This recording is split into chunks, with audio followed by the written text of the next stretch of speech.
एक बार एक पंडित जी थे। वे रोज घर घर जाके भगवत गीता का पाठ करते थे तथा कान्हा की कथा सुनाते थे। एक दिन उन्हें एक चोर ने पकड़ लिया और कहा, तुम्हारे पास जो कुछ भी है वो मुझे दे दो। तब वो पंडित जी बोले कि बेटा, मेरे पास तो कुछ भी नहीं है। तुम एक काम करना, मैं यहीं पड़ोस के घर में जाकर भगवत गीता का पाठ करता हूँ। वो जजमान बहुत दानी लोग हैं। जब मैं कथा सुनाऊंगा तुम उनके घर में जाके चोरी कर लेना। चोर मान गया। अगले दिन जब पंडित जी कथा सुना रहे थे तब वो चोर भी वहाँ आ गया। तब पंडित जी बोले कि यहाँ से मीलों दूर एक गांव है, वृंदावन। वहाँ एक लड़का रहता है जिसका नाम कान्हा है। वो हीरे जवाहरातों से लदा रहता है और अगर कोई लूटना चाहता है तो उसको लूट लो। वो रोज रात को एक पीपल के पेड़ के नीचे आता है जिसके आसपास बहुत सी झाड़ियाँ हैं।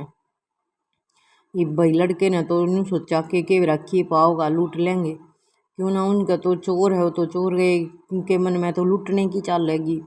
चोर ने यह सुना और खुशी खुशी अपने घर जाकर अपनी पत्नी से बोला, आज मैं एक कान्हा नाम के बच्चे को लूटने जा रहा हूँ। मुझे रास्ते में खाने के लिए कुछ बांध दे। पत्नी ने कुछ सत्तू उसको दे दिया और कहा कि बस यही है जो भी है। चोर वहाँ से यह संकल्प लेकर चला कि अब तो मैं उस कान्हा को लूट के ही आऊँगा।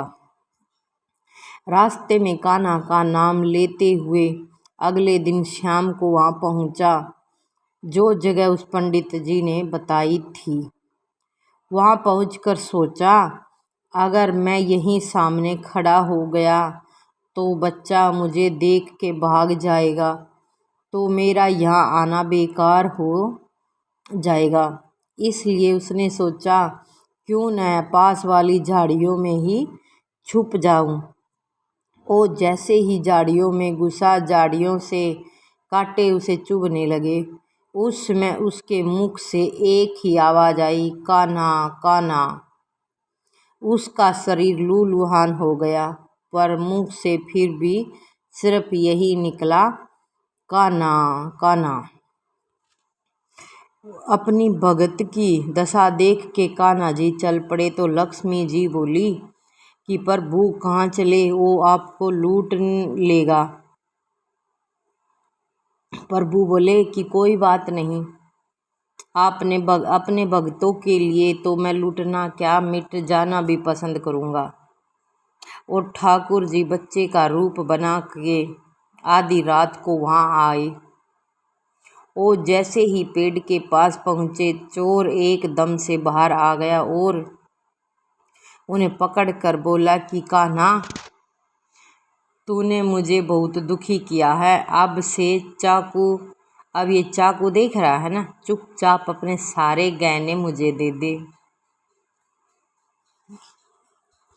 कान्हा जी ने हंसते हुए उसे सब कुछ दे दिया। वो चोर हंसी खुशी अगले दिन अपने गांव में वापस पहुंचा और सबसे पहले उसी जगह गया जहां वो पंडित जी कथा सुना रहे थे और चोरी के गहनों में से आधे उसने पंडित जी के चरणों में रख दिए। पंडित जी के पूछने पर उसने कहा कि आपने ही तो मुझे कहा था, मुझे उस कान्हा का पता दिया था, मैं उसको लूट के आया हूँ और आपका यह हिस्सा है। पंडित जी ने सुना तो यकीन नहीं हुआ। वह बोले, मैं इतने सालों से पंडिताई कर रहा हूँ और मुझे आज तक नहीं मिला। तुझ जैसे पापी को कान्हा कहाँ से मिल गया। चोर के बराबर कहने पर पंडित जी बोले कि चल, मैं भी चलता हूँ तेरे साथ, मुझे भी दिखा कि कान्हा कैसा दिखता है। और वो दोनों चल दिए। चोर ने कहा कि आप मेरे साथ यहाँ छुप जाओ। कांटों के कारण दोनों का शरीर लहूलुहान हो गया और मुख से बस एक ही आवाज़ निकली, कान्हा कान्हा। मध्य रात्रि कान्हा बच्चे के रूप में फिर आए तो दोनों झाड़ियों से बाहर निकले।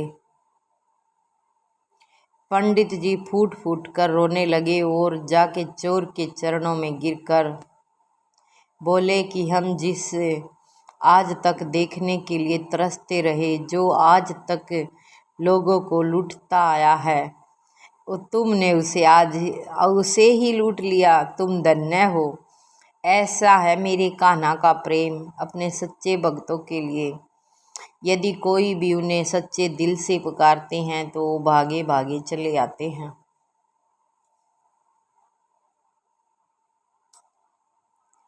अगर कहानी अच्छी लगी हो ना तो वीडियो ने लाइक शेयर सब्सक्राइब जरूर कर दियो। तो भाई ज़रूरी ना है कि मंदिर में बैठ कर नहा धो कर न हमने वो करना चाहिए। मन